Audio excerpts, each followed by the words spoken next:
Assalamualaikum warahmatullahi wabarakatuh. Salam sejahtera untuk kita semua. Selamat datang di Sajokyo Institute di acara diskusi arah baru gerakan masyarakat adat. Ini adalah diskusi yang keempat, di mana 3 diskusi sebelumnya membicarakan bahwa masyarakat adat dan wilayah adat menjadi frontir bagi ekspansi kapitalisme, sehingga mengalami penghancuran sistemik dari kehidupan sampai pengetahuan lokal, dan bahkan perempuan-perempuan adat menjadi yang paling terdampak di dalam cerita-cerita yang disampaikan oleh Perempuan Aman ataupun oleh Maimunah pada sesi sebelumnya. Terlihat sekali sejarah masyarakat adat itu juga merupakan sejarah penghancuran yang sangat mendalam terhadap pertama perempuan adat berada di lapis terlemah. Dari 3 diskusi sebelumnya juga didapatkan bahwa di tengah upaya untuk melakukan gerakan perlawanan melawan ekspansi kapitalisme dan teritorialisasi negara, atau meminjam bahasa pemateri sebelumnya yaitu kolonialisme agraria ataupun ekstraktivisme gitu, gerakan-gerakan masyarakat adat menghadapi dilema internal seperti dilema antara penduduk asli dan pendatang, juga dilema antara transmigran dan orang-orang lokal sendiri, juga dilema internal antara masyarakat adat yang bagian kelompok elit maupun yang bukan non elit begitu, termasuk juga berdasarkan lapis sosial, berdasarkan penguasaan lahan di dalam masyarakat adat itu sendiri. Nah, dilema-dilema internal ini tentu saja memunculkan pertanyaan penting begitu. Gerakan semacam apa yang memadai untuk mengatasi masalah tersebut? Misalnya di diskusi pertemuan ketiga, gerakan pengakuan hutan adat misalnya gagal mengatasi ketimpangan agraria di masyarakat adat itu sendiri, karena pengakuan itu bersifat fragmentatif, hanya mengakui hutan tetapi tidak mengakui kawasan di luar hutan. Selain itu juga pengakuan hutan adat tidak bertarung di area-area yang tidak dikontestasikan, alias di area-area yang tidak ada kapital besar yang beroperasi di sana. Pengakuan hanya bersifat pengakuan tidak rekognisi gitu ya, tidak berdimensi redistributif. Itu dilema pertama. Di sisi lain juga ada cita-cita ideal yang dibayangkan gitu, seperti mewujudkan sosialisme dan komunalisme adat gitu. Ini sesuatu yang sepertinya perlu dielaborasi lebih jauh. Semoga hari ini Mbak Yud misalnya bisa memperdalam diskusi tentang komunalisme masyarakat adat gitu, dan kemungkinannya ke depan seperti apa. Di sisi lain juga kemarin ada tawaran untuk melakukan reforma agraria masyarakat adat gitu ya, atau reforma agraria adat gitu ya. Bagaimana mengupayakan suatu politik redistribusi lahan di wilayah masyarakat adat. Hanya saja paparan tawaran ini belum dielaborasi lebih jauh. Peluang kebijakan semacam apa yang bisa ditempuh untuk memuluskan reforma agraria di wilayah adat, atau kemudian reforma agrarianya seperti apa. Di sini ada Bung Roni dari KPA yang juga punya pengalaman mengadvokasi di Lebak gitu ya, berhasil mendapatkan sertifikat hak milik bersama di Baduy Luar. Nah, semoga pengalaman-pengalaman itu memberikan gambaran bagaimana sih kalau kita ingin menempuh reforma agraria di masyarakat adat. Tentu saja juga kita tidak menutup diri, artinya perlu bercermin ke gerakan-gerakan lain, dan di sini ada Bung Marsen Sinaga yang akan mencoba menggambarkan situasi gerakan di Amerika Latin, terutama gerakan masyarakat adat di sana, kemudian menghadap-hadapkannya atau memantulkannya pengalaman di Amerika Latin dengan apa yang berlangsung di Indonesia. Nah, saya memanggil ketiga pembicara, kepada Mbak Yud silakan ke depan, terus kepada Bung Roni juga silakan, dan Bung Marsen. Kita akan memulai diskusi dengan dari Mbak Yud dulu gitu ya. Mbak Yud, kira-kira pertanyaan dari kami adalah atau konteks yang ingin didiskusin adalah bahwa masyarakat adat itu ini ya tidak tunggal gitu, dia beragam. Kemudian penguasaannya juga berlapis-lapis. Ada yang corak produksinya komunal, tetapi juga sudah ada yang bergeser karena terkomodifikasi, baik melalui intervensi atau ekspansi kapital dari atas atau maupun inkorporasi praktek pertanian mereka ke relasi-relasi berbasis komoditas.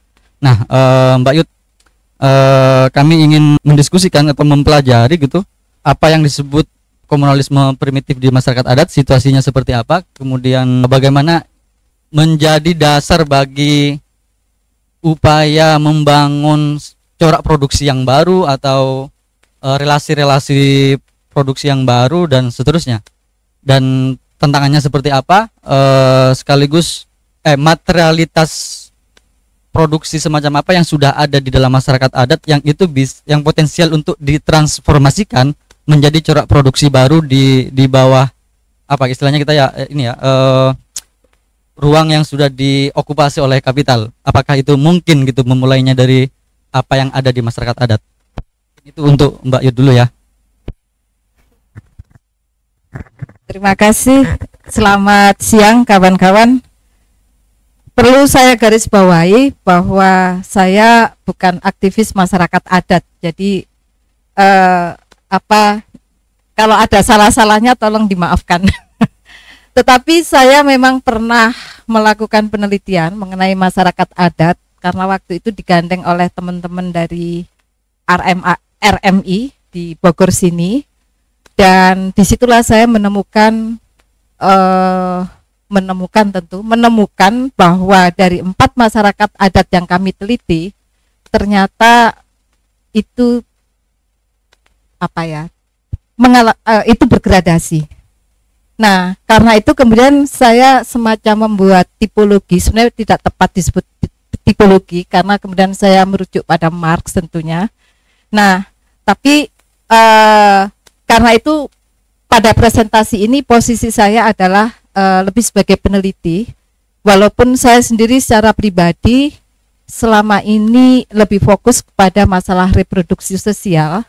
Dan tentu kalau bicara tentang reproduksi sosial, saya seperti pada 2 ranah ya, ranah yang labor, ranah tenaga kerja yang sudah mengalami industrialisasi di satu pihak, bagaimana proses reproduksi sosial mereka, bagaimana penghancurannya dan adaptasi ke arah uang.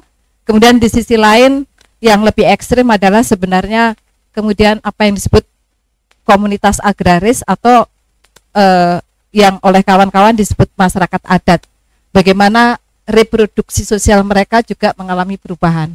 Jadi posisi saya di situ, tapi tentu saja dalam posisi seperti itu saya beruntung karena kemudian saya menemukan berbagai hal.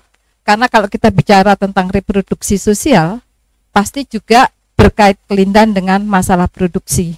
Nah, saya akan berbicara di sekitar ini. Nah, yang pertama, lanjut Mas, rujukan saya adalah pada Marx. Selama ini banyak, mohon maaf ya kawan-kawan yang masyarakat adat, selalu mengatakan bahwa teori Marx itu tidak bisa dipakai untuk menjawab problem ekologi atau menganalisis, termasuk juga problem masyarakat adat gitu kan. Karena teori Marx hanya cocok untuk yang sudah mengalami industrialisasi. Ternyata setelah saya telusuri tidak benar juga. Karena yang kita baca dari Marx adalah kumpulan dari yang disebut singkatannya Marx Engels Selected Writing ya, yang waktu itu belum memasukkan tulisan Marx mengenai etnologi notebook yang dia memuat problem ekologi yang dia sebut metabolisme rift atau keretakan metabolisme antara manusia dan alam akibat proses akumulasi primitif. Menurut saya itu yang penting dari tulisan dia yang dia catat tahun 1881. Dan yang kedua, apa yang dibilang Marx tentang komune, bahasanya di sini adalah arkaik commune atau masyarakat komune purba. Kalau kita bicara purba, jangan juga menganggap bahwa itu masyarakat yang sangat terbelakang, tidak. Ini menurut Marx, dia melihat bahwa memang di Eropa pun proses perkembangan masyarakat tidak sama, Eropa Barat dengan Rusia. Nah, menurut Marx, seperti Rusia, bahkan juga negara-negara Asia, itu masih ada yang disebut komune purba atau komune masyarakat komune purba, atau saya sebut aja komune purba. Itu yang ciri-cirinya adalah kepemilikan pribadi tidak ada, tetapi kepemilikan atas tanah masyarakat bahkan tenaga kerja itu terjadi secara sosial atau komunal. Jadi mulai dari kepemilikan atas tanah bahkan atas tenaga itu terjadi secara sosial.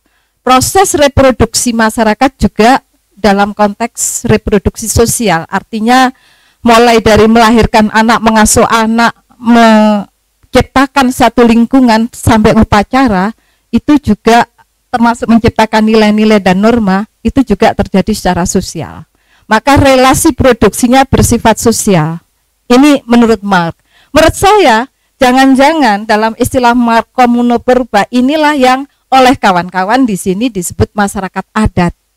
Maaf, saya tidak akan masuk ke dalam perdebatan masyarakat adatkah, hukum adatkah. Saya tidak punya keahlian dalam perdebatan tentang istilah. Tetapi saya hanya merujuk pada Marx. Jangan-jangan komune purba inilah yang dimaksud oleh kawan-kawan istilahnya masyarakat adat, gitu ya. Itu satu. Yang kedua, menurut Marx ada perkembangan masyarakat. Pelan-pelan ada penetrasi kapitalisme secara langsung atau tidak langsung, yang kemudian masyarakat komune purba itu menjadi masyarakat komune agraris. Cocok tanam mungkin sudah stabil, sudah mulai ada sebagian kepemilikannya komunal atas tanah dan masyarakat, tetapi juga sudah mulai ada kepemilikan pribadi. Menurut Marx, pembentukan kelas sudah mulai ada antara pemilik tanah luas yang di Jawa disebut tuan tanah, dan juga mereka yang tidak punya tanah. Tapi dalam konsep feodal tidak punya tanah ini kemudian mengabdi kepada yang punya tanah. Jangan-jangan inilah yang disebut komune agraris itu di sini di masyarakat Jawa misalnya, jangan-jangan itulah yang kita hadapi sebagai masyarakat pertanian. Atau jangan-jangan dalam temuan saya, masyarakat adat pun sudah ada yang menjadi komune agraris. Karena begini, nah ini temuan-temuan saya ketika saya membantu riset masyarakat adat dari RMI tentang well-being. Ini saya mengambil sebuah pengalaman historis Indonesia. Saya mulai, mungkin karena saya orang filsafat, jadi pasti saya akan melihat dari konsepsi kosmos. Komune masyarakat purba atau adat itu seperti apa. Ini saya temukan misalnya pada masyarakat di Mului. Mului itu penajam pasar yang di Gunung Lumut, masih tertutup. Selalu ada yang namanya konsep tentang aksis mundi. Aksis mundi itu pusat. Semua masyarakat pasti punya pengertian tentang pusat. Nah, pusatnya ini yang di masyarakat Gunung Mului itu di gunung ini. Gunung ini adalah atau hutan, ini ada. Kalau mereka sebutnya Gunung Lumut, ini adalah akses mundi. Dan ini pernah saya cek ke masyarakat adat di Seram, saya lupa namanya. Mereka juga mengatakan akses mundinya di sebuah gunung di Seram yang mereka sebut Ina. Ina itu ibu ya, ibu konsepnya. Nah, ini adalah konsep akses mundi. Semua masyarakat pasti punya. Di masa kapitalisme berubah akses mundinya ini jadi uang, tapi ini adalah gunung hutan. Nah, manusia dan roh leluhur itu terjalin di dalam satu kosmis yang berpusat pada akses mundi ini. Nah, masyarakat yang demikian ini, berdasarkan akses mundi inilah yang saya pelajari, temuan saya, suatu aturan ada tentang ruang, waktu, organisasi produksi, organisasi sosial, dan bahkan organisasi reproduksi disusun. Kita tahulah di Marapu misalnya ada konsep tentang kalau bahasa di Jawa itu kalau mau tanam itu siklusnya namanya konsep Pranoto Mongso itu kan sebenarnya merujuk pada kosmis ini. Nah, seperti itu ya, organisasi produksi juga dalam relasi produksi. Di Mului itu kepemilikan ini semua secara komunal. Bahkan rumah itu komunal karena tanahnya komunal. Yang enggak komunal adalah pohon saja, itu boleh dimiliki keluarga karena itu ditanam oleh keluarga. Lebah itu komunal, sampai pengasuhan anak masih komunal. Jadi tidak ada penitipan anak karena anak diasuh secara komunal. Begitu juga dukun dan lain sebagainya ya. Nah, relasi produksinya sangat sosial tentu saja, dan adat di sana masih kuat untuk menata, menertibkan atau membangun order ini. Ini yang saya lihat. Jadi dari masyarakat adat Mului, Marapu, kemudian Kasepuhan Cibeduk dan Linau di Bengkulu, saya melihat inilah gradasi yang oleh masyarakat arkaik purba tadi, komunal agraris. Komunal purba tadi. Ini masih ada di sini. Coba nanti kawan-kawan cek di tempat apakah masih ada seperti ini. Ini temuan. Nah, ini konsepsi sosial ekologisnya komunal purba. Ternyata seperti ini, menarik. Ini gunung yang dikeramatkan yang menjadi akses mundi, apapun namanya, ada hutan titipan atau apa macam-macam ya. Lalu ini tutupan yang hanya boleh diambil tanamannya, dan ini baru ladang garapan. Bahasa kawan-kawan disebut tata kelola, tetapi barangkali pendekatan saya tidak mengenai tata kelola, tetapi bagaimana konsep akses mundi itu membuat masyarakat Mului dalam hal ini itu menciptakan ruang spasialnya. Di sini ternyata sebenarnya adalah sumber-sumber mata air ya, dan saya masih menjumpai juga ini di masyarakat Cipta Gelar atau gelar alam ya, masih seperti ini masih ada. Nah, ini yang menurut saya menarik, corak produksi agraris dan meramu di masyarakat ini. Meramu masih ada, relasi produksi bersifat sosial, lalu kepemilikan komunal, tidak ada kepemilikan pribadi atas tanah, lalu corak reproduksi sosialnya. Reproduksi sosial ini kan juga mereproduksi tenaga kerja ya, anak-anak yang dibesarkan untuk nanti jadi tenaga pertanian, dilakukan secara sosial dalam ruang sosial, tidak di dalam rumah tangga. Kalau sekarang kan keluarga batik, kita ngasuh anak di dalam rumah. Kalau masyarakat ini kan justru persis di luar rumah. Maka makna rumah menjadi tidak begitu berarti. Ya, privasi rumah itu enggak berarti. Lalu reproduksi ruang ekologis juga dilakukan secara sosial dalam upacara sosial. Ini kan dirawat melalui upacara dan lain-lain. Kemudian ini bahasa saya, para perempuan itu peranannya adalah menciptakan, menghidupkan kamening care. Kamening itu membangun kebersamaan untuk merawat satu lingkungan besar ini. Itu masih hidup. Ini di Mului ya. Nah, kita bandingkan, saya bandingkan yang di Marapu, Sumba. Kebetulan waktu itu Sumba Barat di masyarakat Sodan ya. Itu sudah berubah. Sudah mulai ada saya menemukan transisi komuno purba ke komuno agraris melalui proses akumulasi primitif sejak era kolonial. Kita tahu di Sumba proses akumulasi primitifnya panjang ya, mulai dari penghancuran pohon apa itu waktu itu, pohon yang berbau wangi itu apa, sandalwood itu, cendana ya. Oke, tapi yang sekarang era neolib sekarang adalah pariwisata. Akumulasi primitif di mana negara mendorong adat mereka ini untuk dipertontonkan sebagai sarana pariwisata. Nah, saya melihat akses mundinya sudah bertransformasi ke uang. Bukan nggak ada, ada. Tapi mereka juga nggak yakin. Karena uang menjadi penting. Apalagi setiap mau upacara nyale, apa macam-macam itu yang nyale itu yang cacing-cacing itu yang upacara untuk menyongsong cacing di laut. Itu semua sudah harapannya ke uang. Ini sudah ada transformasi. Lalu batas antara yang tadi hutan tutupan dengan garapan itu mulai samar. Apa yang membuat semua samar? Karena di ranah ini sudah ada kepemilikan pribadi. Sementara yang di sini masih komunal.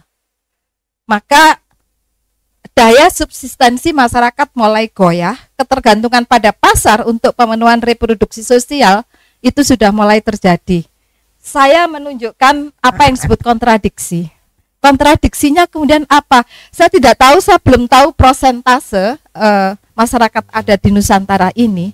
mana yang masih dalam konteks komune purba tadi yang dibilang Mark, dan mana yang sudah dalam konteks komune agraris yang ada kepemilikan pribadi tetapi juga ada kepemilikan komunal. Mana yang lebih banyak? Atau yang kemudian sudah mencair, nggak ada lagi kepemilikan komunal. Nah, saya tidak tahu mana yang lebih banyak. Mestinya teman-teman aman tahu persentase itu. Atau mungkin teman-teman nanti dalam diskusi tahu mana yang sebenarnya real sebagai masyarakat adat yang saat ini kita hadapi.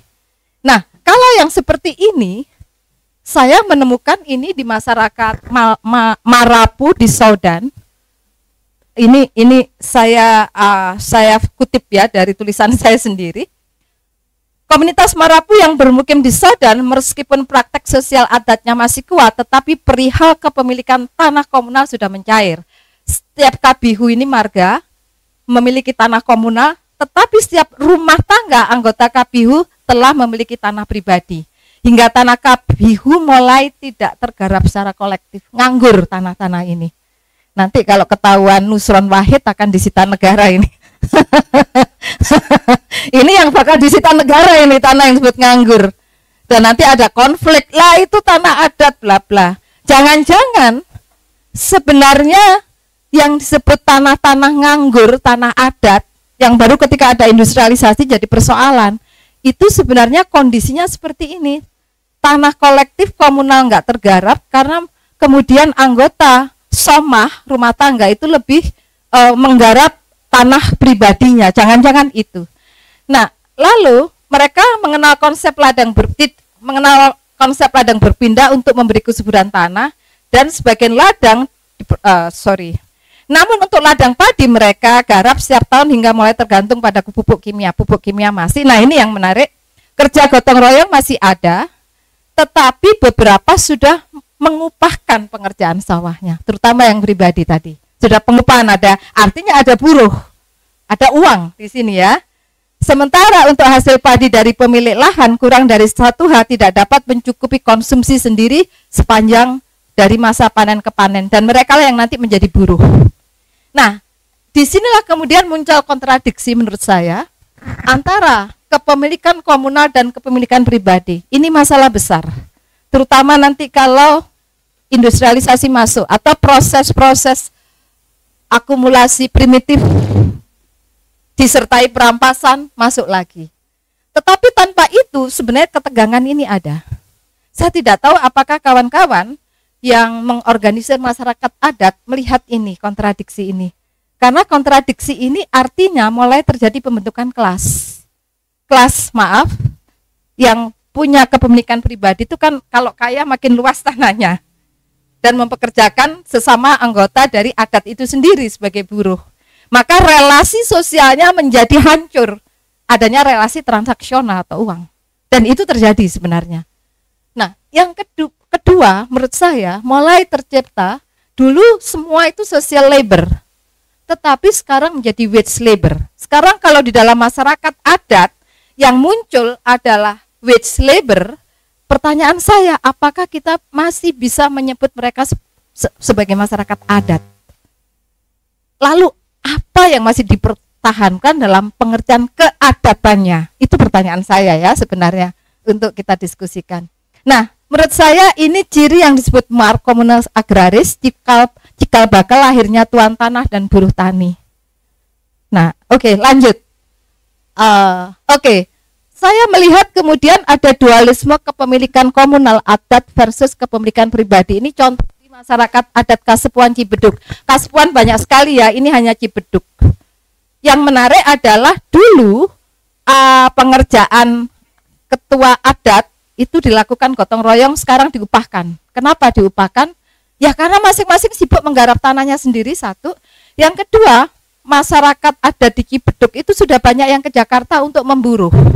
Satu pertanyaan, lah mereka bukannya punya tanah, kok memburu ke Jakarta? Ada yang pernah saya tanya kerja di pabrik di Tangerang, lalu balik. Lah ini kan berarti sudah sangat cair. Artinya laborisasi, wage laborisasi itu sudah terjadi karena mereka bukan lagi menjadi buruh upahan di dalam adatnya, tetapi sudah keluar menjadi buruh dari industri. Nah, ini satu persoalan ya. Nah, dualisme ini kalau saya merujuk pada Marx, seharusnya ini ya, komune purba itu dijaga, jangan sampai mengalami penetrasi kapitalisme atau dihancurkan melalui proses akumulasi primitif. Saya tidak tahu apakah teman-teman yang mengorganisir masyarakat adat itu menjaga daya subsisten dari masyarakat komune purbanya. Karena rata-rata komune purba itu subsisten.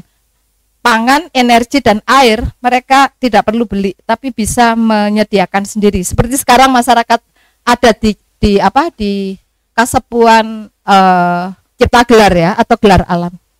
Oke, menurut Marx justru persis masyarakat yang komune purba yang memiliki daya subsisten dan kepemilikan komunal itulah cikal bakal sosialisme. Mereka tidak perlu lagi melampaui kapitalisme untuk menjadi sosialis. Tetapi mereka bisa digiring langsung melompat kepada sosialisme. Karena tradisi mereka seperti itu. Nah, pertanyaan justru persis waktu itu saya ingat Marx menulis surat ini, dia meneliti karena ada pertanyaan dari seorang aktivis perempuan Rusia namanya Vera Sasulik, dia seorang radikal, yang bertanya, "Hei Marx, kamu itu nulis Kapital dan lain-lain, itu kan pengalaman industri Eropa Barat, Inggris, Jerman yang sudah maju, manufakturnya termasuk Prancis. Kami di Rusia ini ada masyarakat yang seperti ini, masyarakat adat itu bagaimana menjawab ini?" Marx nggak langsung menjawab, dia studi, buka semua. Akhirnya surat-surat yang saya kutip ini adalah pada tahun 81 surat jawaban kepada Vera Sasulik. Vera waktu itu katanya, justru kalau di Rusia kamu masih menemukan masyarakat adat atau komune purba seperti itu, dijaga jangan sampai terpenetrasi kapitalisme dari Eropa Barat. Karena itu bisa dilompatkan menjadi ke dalam tatanan sosialis. Seperti itu kata Marx. Oh, ini kebetulan saya sedang meneliti kerja paksa forced labor di buruh lingkar tambang nikel di Morowali. Saya menemukan satu kisah dari seorang bapak. Kami orang adat Bungku, tanah keluarga warisan nenek moyang saya seluas 400 hektar. Itu satu bukit hutan. Lalu kepala desa kami, Desa Siambatu, tanpa memberikan sosialisasi sudah mengklaim tanah kami sebagai tanah desa dan dijual ke PTX untuk tambang ore nikel. Tanah keluarga saya hanya diakui 500 hektar. Nah, ini menunjukkan kontradiksi antara tadi ya kepemilikan komunal dan pribadi. Maka yang diakui ini dari 400 yang diakui 50. Sekarang saya tidak punya hasil hutan. Dulu nafkah saya dari kayu dan getah damar di hutan. Sekarang saya menjadi buruh serabutan. Tidak mungkin masuk IMIP karena saya tidak punya ijazah. Banyak orang satu desa ini menjadi buruh. Ini lompatan radikal. Tambang itu menciptakan satu perubahan radikal dari komuna agraris yang mengalami kontradiksi antara kepemilikan komunal dan pribadi langsung menjadi masyarakat industri. Tanpa persiapan apa-apa, ruang sosialnya pun tidak disiapkan untuk menampung mereka. Maka kalau kawan-kawan ke Morowali pasti melihat banyak sekali masalah. Akses mundi sudah berubah 100 uang. Di sana nggak ada lagi gunung hutan, uang. Karena inflasi uang tinggi ya, kos-kosan aja 1,3 juta di sana itu kosongan dan jelek. Di Jakarta, di kawan-kawan UI pasti itu sudah bagus ada AC. Uang nggak ada harganya sama sekali. Jadi akses mundinya udah berubah ke uang. Artinya akses kapitalisme lah menjadi akses mundi dan mereka menjadi masyarakat konsumen. Ini satu cerita pembentukan kelas buruh secara radikal. Lanjut, kayaknya selesai. Nah, ini refleksi penutup saya. Masyarakat adat di masa neoliberal menurut saya memang perlu peninjauan ulang mengenai perjuangan masyarakat adat. Tidak bertujuan akhir pada rekognisi, mohon maaf ya, saya salah ya, pengakuan tanah atau pengakuan keadatannya tidak cukup menurut saya, masih harus berlanjut. Apa yang harus dilanjutkan? Karena menurut saya juga sejumlah masyarakat adat sudah memperoleh pengakuan atas adat dan tanahnya. Tetapi sayangnya akses mundi mereka sudah bergeser pada uang. sehingga gunung dan hutan yang diperjuangkan menjadi hutan adat, ketika akses muninya berubah ke uang, maka nggak ada maknanya lagi nih gunung dan hutan. Bahkan saya dengar beberapa malah ngejual. Saya nggak tahu ya, tapi saya mendengar cerita dari mereka sendiri, orang-orang di Bengkulu itu Rejang Lebong ya, itu mereka menjuali tanah adat karena kemilikan pribadi itu ya. Nah, maka pertanyaannya kan bagaimana arah pengorganisiran mereka itu. Nah ini ya pergeseran aksis mundi ini yang harus kita lihat. Lalu menurut saya ada dua proses akumulasi primitif itu. Pertama memang industrialisasi dan yang kedua pemekaran wilayah. Ingat, pemekaran wilayah juga bagian dari menurut saya akumulasi primitif yang mengubah akses mundi gunung hutan menjadi uang. Ini cerita ini banyak sekali. Maka lanjut, ini terakhir, ini harapan saya ya. Mengorganisir ke masa depan masyarakat adat adalah kita melawan kapitalisme ini sulit. Bukan berarti nggak ada perlawanan. Tapi saya tertarik dengan konsep tentang degrowth, pelambanan. Karena yang kita lawan ini kan pertumbuhan ekonomi yang growth itu ya, yang linear, dan itu kemudian menghancurkan epistemik masyarakat adat itu sendiri, epistemik ekonomi politik masyarakat adat itu sendiri. Nah, maka bagaimana perjuangan masyarakat adat itu adalah untuk degrowth, melawan keserakan kapitalisme atas bumi dan manusia melalui metode membangun komune agraris purba kembali sebagai upaya perlambanan kegiatan produksi dan konsumsi yang berorientasi pada pertumbuhan. Mungkin saya dikritik, lah mosok kembali ke masa purba, bukan. Satu contoh, walaupun saya boleh salah, kalau boleh kita pelajari masyarakat adat Kasepuhan Cipta Gelar atau Gelar Alam, itu menarik. Bagaimana mereka tetap subsisten dalam hal pangan, air, termasuk energi, tetapi tidak ketinggalan teknologi. Bagaimana listrik, mereka membangun mikrohidro untuk listrik yang memenuhi mereka sendiri. Mereka bikin TV untuk kegiatan mereka dan ditonton oleh mereka.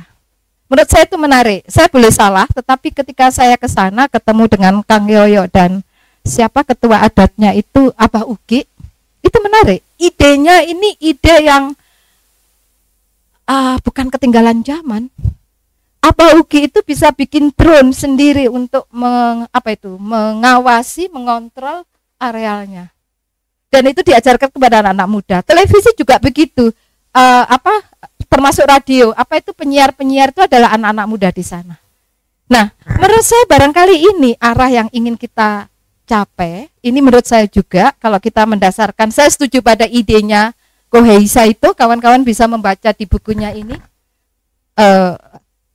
Di Growth Communism ini, Marx in the Anthropocene ini, menurut dia melawan kapitalisme di Asia mau nggak mau memang menumbuhkan kembali, menghidupkan kembali daya subsisten komune agraris seperti komune purba yang dibayangkan Marx, yang subsisten, nggak tergantung pada pasar 100%. Problem masyarakat adat ini kan kemudian menjadi tergantung pada pasar untuk proses pemenuhan reproduksi sosial mereka, semua belanja. Nah, bisa nggak kita mengekang keserakahan untuk menjadi konsumen atas barang-barang pasar ini? Saya kira ini tantangan kita, tetapi juga sekaligus kita mulai belajar masyarakat adat beradaptasi dengan atau memiliki keterampilan atas teknologi yang sederhana, teknologi yang mampu mendorong mereka untuk subsisten. Bisa nggak? Saya melihat sedulur sikep itu Samin yang di Pati itu bisa. Setidaknya konsep tentang padi tidak boleh dijual itu menarik, dan mereka bisa subsisten di bidang padi dan pengekangan untuk konsumtif ya. Kalau saya dengar dari Mbak Gunarti itu cerita kami tidak mau jajan begitu saja, anak-anak tidak kita didik untuk jajan, tapi makan apa yang ada saat ini. Nah, baik kawan-kawan, sebagai penutup, akhirnya tantangannya adalah saya tidak tahu apakah sudah ada research yang menyeluruh untuk melihat realitas masyarakat adat kita saat ini. Ada tahap apa subsisten, seperti yang dibilang Mark pada Komune Purba, atau sudah agraria yang sudah ada kontradiksinya, yang akses murninya sudah berubah mulai ke uang, nggak lagi ke gunung dan hutan. Nah, riset ini menjadi penting untuk melihat, mendorong lebih jauh, kemudian apa agenda pemberdayaan atau advokasi atau apapun itu dari masyarakat adat itu sendiri, sehingga kita tidak menjadi romantis melihat masyarakat adatnya yang kemudian dipariwisatakan itu. Saya kira itu, terima kasih.